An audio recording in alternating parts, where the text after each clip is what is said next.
여러분, 한 대학 교수님께서요, 그 강의 시간에 학생들에게 두 가지 질문을 던집니다. 첫 번째 질문은 이렇습니다. 너무나도 아름다운 미모를 가진 여인이 있었는데 이 여인이 교통사고로 회복할 수 없는 얼굴에 큰 흉터가 생겼다면 남자는 그 여인을 예전처럼 사랑할 수 있겠는가라는 질문의 내용입니다. 그 세 가지 답이 이렇게 나왔습니다. 그래도 예전처럼 사랑할 것이다. 두 번째는 사랑하는 마음이 변할 것이다. 세 번째는 아마도 그를 떠날 것이다. 두 번째 질문은 이렇습니다. 사업에 크게 성공한 백만장자가 있었다. 그런데 그의 회사가 파산으로 인해 하루아침 빈털터리가 된다면 여자는 그 남자를 예전처럼 사랑할 수 있겠는가? 그에 대한 대답도 1, 2, 3입니다. 그래도 예전처럼 사랑할 것이다. 사랑하는 마음이 변할 것이다. 그리고 아마도 그를 떠날 것이다. 그 문제에 대한 학생들의 대답의 결과는 다음과 같았다고 합니다. 첫 번째 질문에는요, 10%의 남자들은요, 그래도 사랑한다고 했고요. 그리고 변할 거라는 10%가 있었지만은 대부분의 남자들은 80%가 그 여인을 떠난다고 답변을 했고요.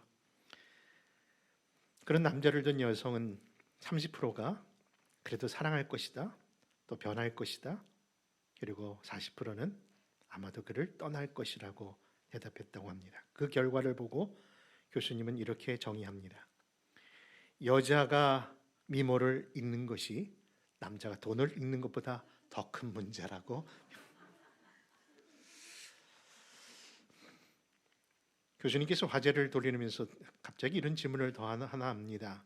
여러분, 혹시 제가 한 질문 속에 이 남녀 관계를 여인 관계로 생각하셨나 본데 사실 제가 그렇게 표현하지 않은 것 모르십니까? 만약에 여러분들이 연인 관계가 아니라 만약 이 질문의 남녀 관계가 연인이 아닌 부모와 자식 간의 관계라면 어떻게 대답하시겠습니까? 그 교실 안에 사람들은 갑자기 숙연해졌다는 내용인데요. 이 내용은요, 자오슬린 교수의 사람답게 사는 것이라는 책에 나오는 한 대목을 소개한 겁니다. 여러분, 이처럼 우리 사는 인생들은요, 정말 환경이 그리고 형편이 달라지면요, 변하지 말아야 되는데 그 변하는 것이 우리의 일상이 된 것 같습니다. 그런데 그럼에도 불구하고 이런 변함이 무쌍한 이 세상 가운데서도 여전히 나를 낳아주시고 길러주신 우리의 부모님의 사랑은 결코 우리의 외모가 바뀌어도, 아니 돈의 문제든 경제적인 문제든 어떤 어려움에 처했다 할지라도 그분들의 사랑은 변치 않는다는 것을 이야기하고 있는 겁니다. 하물며 하나님의 은혜와 사랑은 어떤가요? 저와 여러분들이 우리가 하나님 앞에 우리의 이 모습을 부끄럽게 보여드리고 있지만 여전히 하나님의 그 크신 은혜와 사랑은 변치 않았기에 아직도 우리가 이 자리에 있는 줄 믿는 겁니다. 그러므로 오늘 본문으로 삼은 이 고린도 전서는요, 이미 서두에서 이런 변화무쌍한 세대에서 어떻게 하면 하나님의 백성들이, 어떻게 하면 하나님의 교회가 변치 않고 우리가 끝까지 신앙생활을 잘할 수 있는가를 이야기하는 내용입니다. 사실 교회에게 주시는 그 말씀은요, 첫째, 환경 속에서도, 어떤 환경 속에서도 이 복음의 진리를 견고히 붙들라고 말씀하고 있고요, 또 그 교회를 향하여, 그 성도들을 향하여 아무리 세속이 물려온다 할지라도 하나님께서 너에게 허락하신 그 거룩성, 홀리네스, 그 하나님의 그 거룩은 반드시 지켜내라고 말씀하고 있고요, 마지막으로 어떤 상황 속에서도 마지막 분부인 복음번 전파의 사명을 감당하라고 하는 겁니다. 근데 여러분, 아무리 우리가 열심히 애를 쓰고 우리가 노력을 한다 할지라도요, 세상 풍부가 너무 힘들면요, 이거 사실 감당할 수가 없는데, 지난 교회 2000년 역사 속에 그 사명을 끝까지 붙들 수 있었던 이유는 무엇일까요? 도대체 무엇이 이것을 가능하게 한 것일까요? 바로 그 힘의 원천이 어디에 있음을 오늘 본문으로 삼은 고린도전서 특별히 1장에서 이 말씀을 합니다. 우리 한번 1장 3절과 4절의 말씀을 우리 한번 나의 신앙의 고백처럼 한번 읽어보시렵니까? 3절과 4절입니다. 시작. 하나님 우리 아버지와 주 예수 그리스도로부터 은혜와 평강이 있기를 원하노라. 그리스도 예수 안에서 너희에게 주신 하나님의 은혜로 말미암아 내가 너희를 위하여 항상 하나님께 감사하노니. 그렇습니다. 교회가 그리고 성도가 변함없이 견고히 신앙생활할 수 있는 그 비결은 다른 데 있는 것이 아니라 바로 그리스도 예수 안에 주신 하나님의 은혜임을 믿으시기 바랍니다. 그런데 말입니다, 그와 같은 사도 바울의 확실한 당부가 이 고린도 교회 안에 있었음에도 불구하고 이 교회는 그 사명을, 그 음성을 따르지 않았습니다. 마치 표현하기는 좀 그렇습니다만 깨끗한 타월을 주었더니요, 그 타월을 가지고 걸레처럼 사용하는 것처럼요, 정말 심각할 정도로 많은 혼란스러운 그런 모습을 드러낸 교회가 바로 이 교회였다는 사실입니다. 오직하면 고린도인이라고 하는 단어가 어떤 말인가를 여러분들 아시지 않습니까? 그렇죠? 우리가 존경해야 될 그런 바리새인들이라고 하는 그런 위치의 종교 지도자인데 불구하고 바리새인인가 봐 하면은 부정적인 의미가 들어오는 것처럼 바로 이 고린디안이라는 표현 속에 그들을 폄하하는 그 소고가 내장될 만큼 그런 모습이 바로 이 고린도 교회의 모습이었다는 겁니다. 그 이유가 뭐냐고요? 이미 서두에 말씀을 드린 것처럼 무엇을 잃어버렸기 때문에? 바로 하나님의 은혜를 잊어버렸기 때문에. 그 은혜에 대한 감사가 사라지는 순간 뭐만 등장합니까? 자신의 능력, 자신의 열심만 생각하면서 결국 스스로를 자랑하다가 교회가 결국 분쟁과 분열의 장으로 추락하고 만 것이 바로 고린도 교회였다는 겁니다. 여러분, 그렇습니다. 이처럼 하나님의 은혜가 사라지면요, 결국 그것이 교회는 분열의 모습이 드러나는 거고요, 그런 분열의 영이 결국은 그 가정과, 그가 속한 가정과 그 성도의 삶 속에 그렇게 악순환처럼 드러낼 수밖에 없는 겁니다.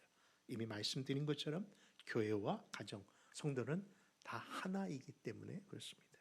그러므로 정말 부탁드리는 것은, 여러분 늘 하시겠지만 매일 기도 속에 교회를 위해서 꼭 기도하시는 여러분 되시기를 부탁드립니다.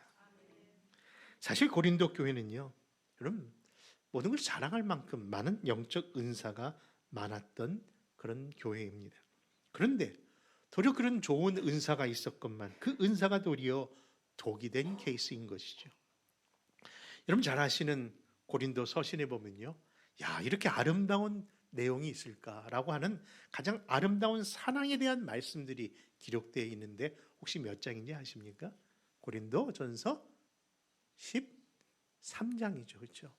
그러니까 여러분들 이런 교회에게 주신 말씀 속에 여러분들이 그렇게 좋아하시고 그렇게 묵상하고 읽는 그 사랑에 대한 말씀이 이 고린도 서신 가운데 있다는 겁니다. 이렇게 주옥 같은 사랑의 메시지인데 불구하고 또 그 말씀을 자세히 읽어보면요, 여러분 오늘 큐티의 말씀이 바로 이 고린도전서 13장 1절로 알고 있는데, 여러분들 그 말씀에 보면요, 그 사랑을 표현하는 것이 좀 특이하기도 합니다. 왜냐하면 그 사랑이 이것이다 라고 하는 긍정적인 그런 표현의 말씀이 아니라 그 말씀을 하는데 사랑은 무엇하지? 아니하고 또 아니하느니라. 계속해서 긍정적인 표현이 아니라 사랑을 표현하면서 그렇게 부정적인 표현을 하는 이유가 뭘까요? 바로 그 교회가 그런 사랑을 어떻게 나타낸 거예요? 그렇게 사랑하지 않았기 때문이라는 것이죠. 그들은 자기에 주신 은사를 자랑하지 말아야 되는데 자랑했고, 자기 유익을 구하면 안 되는데 자기 유익을 구하는 데 사용했고, 그리고 받은 바 은사를 가지고 남에게 무례히 행했다는 겁니다.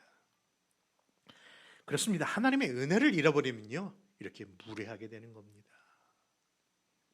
그래서 신앙생활을 바로 하려면요, 반드시 기억하고 알아야 할 것이 있다는 것을 말씀하고 있는 거예요.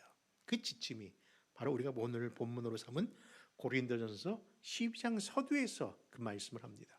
내가 반드시 너희들이 신앙인으로서 신령한 것이 무엇인지를 좀 알았으면 좋겠다. 아니, 이걸 모르지를 원치 않는다. 여러분, 그 표현을요, 다른 여러 번역 성경 가운데 공동 번역을 보니까요, 얼마나 그것을 간절하게 표현했는지를 알겠더라고요. 그래서 한번 그 12장 1절을 공동 번역을 한번 찾아 보겠습니다. 같이 한번 읽어볼까요? 시작. 형제 여러분, 이제는 성령께서 주시는 선물에 대하여 말씀드리겠는데 여러분이 꼭 알아야 할 것이 있습니다.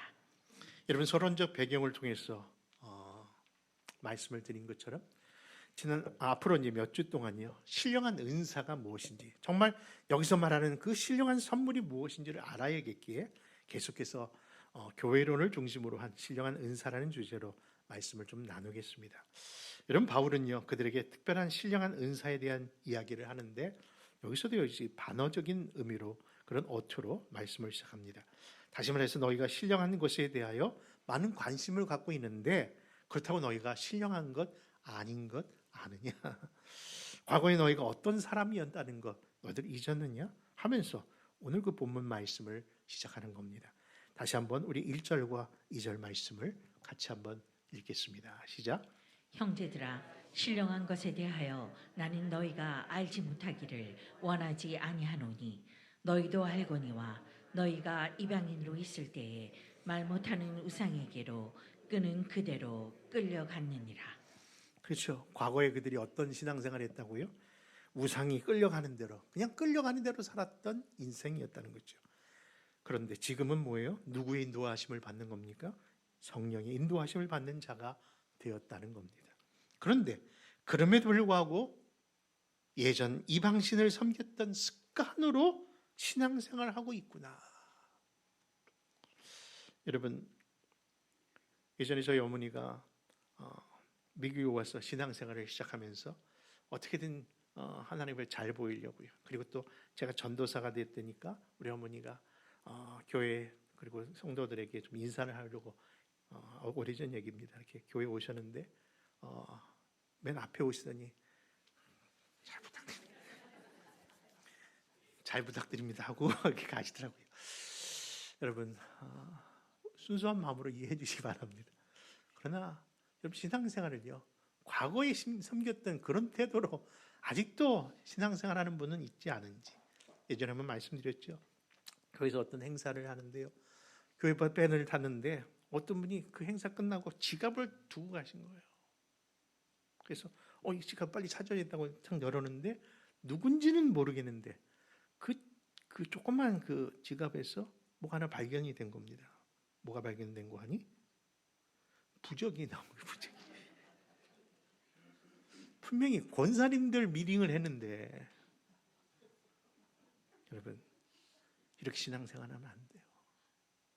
여러분, 지난주에도 그런 표현을 해서 그런 말씀드렸지만은, 여러분, AID가 아무리 똑똑하고 해도요, 물어볼 게 있고 묻지 말아야 할 것이 있어요. 지식은 물어봐도 됩니다. 정보는 물어봐도 됩니다. 그러나 그게 지혜를 묻는 게 아니에요. 지혜는 누구에게 구합니까?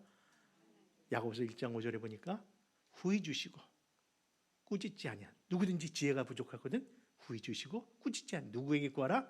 하나님께 구하라. 그리하면 주시리라. 아멘인 줄 믿습니다. 여러분, 과거의 그 신앙 태도로 신앙생활할 것이 아니라 이제는 성령의 인도하심을 따라 살아야 되지 않을까요? 그런데 그들이 어떻게 신앙생활을 했는지 12장 3절은 이렇게 말씀합니다.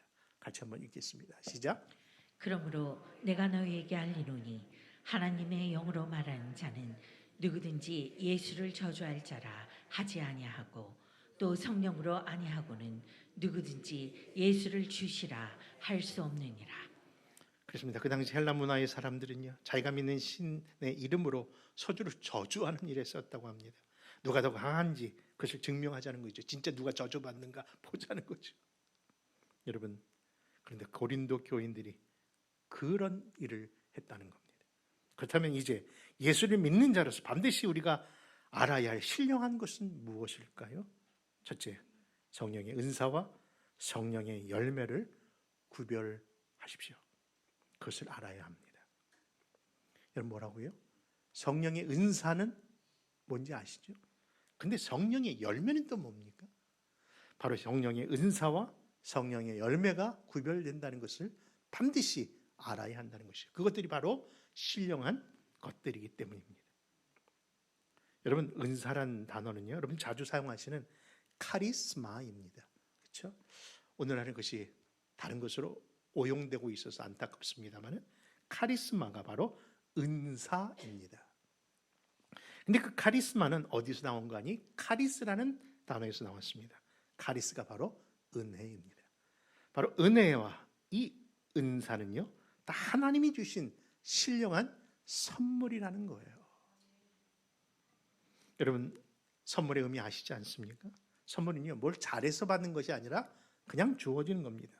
수고와 애씀으로 좋은 것이 아니라 아무런 수고함이 없는데 불구하고 그냥 주어진 기프트입니다. 그러나 여러분, 이 성령의 선물은요, 분명히 주신 목적이 있다는 거예요.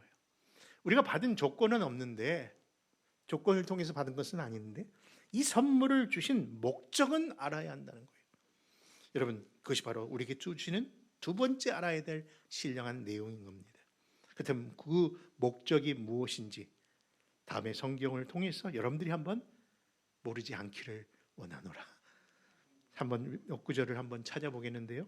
그 말씀을 통해서 우리 한번 우리가 반드시 알아야 할 이 신령한 은사와 선물을 주신 목적이 무엇인지를 찾아봅시다. 우리 한번 고린도서 12장 7절, 고린도서 14장 12절, 그리고 에베소 4장 11절 12절입니다. 계속 읽겠습니다. 시작. 각 사람에게 성령을 나타내시는 유익하게 하려 하심이라. 그러므로 너희도 영적인 것을 사모하는 자인즉 교회의 덕을 세우기 위하여 그것이 풍성하기를 구하라. 그가 어떤 사람은 사도로, 어떤 사람은 선지자로, 어떤 사람은 복음 전하는 자로, 어떤 사람은 목사와 교사로 삼으셨으니 이는 성도를 온전하게 하여 봉사일을 하게 하며 그리스도의 몸을 세우려 하심이라. 어떻게 찾으셨습니까? 이 신령한 은사들, 이 신령한 선물들을 주신 그 목적이 뭡니까? 그것은 바로 그리스도의 몸인 교회 공동체를 세우기 위함인 겁니다. 여러분, 그런데 이 고린도 교회는요, 그 받은 바 은사를 가지고 교회 공동체를 세우기는커녕 자기 유익만을 삼아서 결국 교회를 어지럽히고 분열하고 분쟁하는데 그 은사를 사용하고 말았던 겁니다. 그래서 사도 바울은요, 이제 그 마지막 이 고린도서 12장 끝에서 이 분열된 교회를 향하여 다시 한번 세워짐을 받기 위하여 더욱 큰 은사를 보여주겠다고 하면서 그 다음 장인 바로 고린도 13장으로 그 말씀이 이어지는데, 여러분, 고린도 13장이 무슨 장이죠? 사랑장이라는 것이 은혜인 겁니다. 그런 의미에서 사랑하는 성도 여러분, 하나님께서 우리에게 주신 이 은사들, 여러 은사들을 아마 저나 여러분들이 누구도 하나씩 이상은 다 받고 계시는데 과연 어떤 은사들을 받고 있는지 또 우리 계속해서 몇 주를 통해서 그 은사들을 살펴보겠지만, 아마 대표적인 은사를 얘기하면 방언의 은사가 있고요, 또 예언의 은사가 있고, 또 예언 통역의 은사가 있고, 또 가장 유익한 것처럼 보이는 병 고치는 또 은사들이 있습니다. 분명 이것을 주신 것은 정말 자기의 큰 유익입니다. 근데 이것은요, 반드시 무엇을 위해서 사용돼야 된다고요? 교회 공동체를 유익을 위해서 세우는 일에 써야 된다는 것이죠. 여러분, 사실 그런 은사가 있다는 것은요, 자기에겐 귀한 것이지만 그곳으로 자기가 누구인가를 증명할 수는 없는 겁니다. 왜냐하면 예수님께서 마지막에 예수님께서 우리가 마지막에 주님 앞에 섰을 때에 우리가 누구인지를, 우리의 신앙이 어떠한 거를 그 은사를 통해서 판단하신다고 하시지 않았기 때문입니다. 여러분, 너 방언했느냐? 너 뭐 예언의 은사가 있느냐? 그것으로 네가 잘하고 충성됐다고 하지 아니하시고, 도리어 은사가 아니라 하나님 보시는 것이 따로 있다라고 말씀합니다. 여러분, 특별히 예수님께서 거짓 선지자와 교사를 삼가하시면서 그들의 무엇을 보고 그들을 알라 하셨습니까? 그렇죠. 은사를 통해서, 능력을 통해서 알라는 것이 아니라 그들의 삶의 열매를 통해서 알라고 하는 걸 보면은 성령의 은사가 아니라 성령의 열매를 더 강조하고 있음을 보게 되는 겁니다. 그렇다면 성령의 열매는 뭔가요? 그렇죠. 우리가 갈라디아 5장의 말씀처럼 성품의 열매인 거예요. 여러분, 이처럼 성령의 은사와 성령의 열매는 분명히 차이가 있다는 것을 모르기를 원치 아니하노라. 그렇다면 이 거룩한 능력인 성품의 열매, 성령의 열매를 맺는 방법은 무엇일까요? 이에 대하여 여러분 요한복음 15장은 그 말씀을 이렇게 정리해 주십니다. 우리 한번 요한복음 15장 말씀 한번 같이 찾아있습니다. 4절과 5절입니다. 시작. 내 안에 거하라. 나도 너희 안에 거하리라. 가지가 포도나무에 붙어 있지 아니하면 스스로 열매를 맺을 수 없음 같이 너희도 내 안에 있지 아니하면 그러하리라. 나는 포도나무요 너희는 가지라. 그가 내 안에 내가 그 안에 거하면 사람이 열매를 많이 맺나니 나를 떠나서는 너희가 아무것도 할 수 없습니다. 여러분, 그렇습니다. 우리가 성령의 열매를 맺는 비결은 다른 데 있는 것이 아니라, 그렇죠, 내가 무엇을 해서 무엇을 들여서가 아니라 저와 여러분들이 포도나무이신 우리 주 예수 그리스도에게 딱 달라붙어 있으면 되는 줄 믿으시기 바랍니다. 그 말대로요, 저는 예수님의 껌딱지가 되립니다. 여러분, 그런 의미에서 슬기로운 신앙생활이란 무엇인가 정의해 보니까요, 여러분, 오늘날 뭐든지 다 브루투스 또는 와이어리스라고 하는 것을 자랑하고 있는데, 신앙생활은 와이어리스가 아니라 또 브루투스가 아니라는 생각을 하게 되었답니다. 무슨 말인고 하니 우리의 영성은 충전을 해서 사용하는 것이 아니라는 겁니다. 여러분, 내 힘으로 살다가 좀 힘이 빠지고 어려움이 오면 그때 주님께 나와서 열심히 찬양하고 예배드려서 세임 받고 또 열심히 사는 것이 아니라는 겁니다. 조금은 아날로그 같고 조금은 불편한 것 같지만 우리가 끈달린 줄처럼 주님 앞에 딱 연결되어 있는 삶, 바로 가지가 포도나무에 붙어있는 삶인 것인 줄 믿으시기 바랍니다. 그러므로 요즘 우리가 슬기로운 신앙생활 신철 운동으로 벌이고 있는 매일매일 잠언의 말씀을 읽고 묵상한다는 것, 그리고 늘 주어지는 우리 생명의 삶 말씀을 묵상한다는 것, 그리고 매일 읽어야 되는 하나님의 말씀을 같이 또 읽고 있는 것, 사실 하루가 시작되는 날 제일 바쁜 것 같아요. 예전에는 그냥 무슨 세상 돌아가는 뉴스가 없나, 누가 나 카톡 보내는가 하는데, 내가 일어나자마자 먼저 해야 할 것이 무엇이다? 하나님께 기도하고 말씀이라는 것을 생각하면서 그 훈련을 받고 있는데요. 여러분, 그 훈련이 힘들고 어렵지만 왜 이렇게 그 하고 나면 기쁨이 오는지요. 저만의 고백입니까? 여러분들 그 고백을 갖고 계신 줄 압니다. 오늘도 교회 오는데 하나님 말씀을 읽느라고 평상시보다 좀 늦었습니다라고 하는 분이 계실 때마다 그것도 해야 되지만 일찍도 오십시오. 사랑하는 성도 여러분, 그렇습니다. 이렇게 사는 것이 이렇게 훈련된다면요, 결국 그 삶의 태도가 내 삶의 스타일이 될 줄 믿습니다. 그렇습니다. 그러므로 그 어떤 은사보다도 더 사모해야 할 것이 바로 성령의 충만, 성령의 열매인 줄 믿으시면 다 같이 감사합니다. 그러면 사랑하는 성도 여러분, 이처럼 우리 모두 주의 말씀과 기도로 주와 동행하는 삶, 그래서 신령한 은혜를 잘 유지하는 삶, 이 은혜를 허락하신 우리 주님을 영원토록 찬양하는 그런 교회와 가정과 성도들 다 되시기를 주 예수의 이름으로 축원합니다. 기도하겠습니다.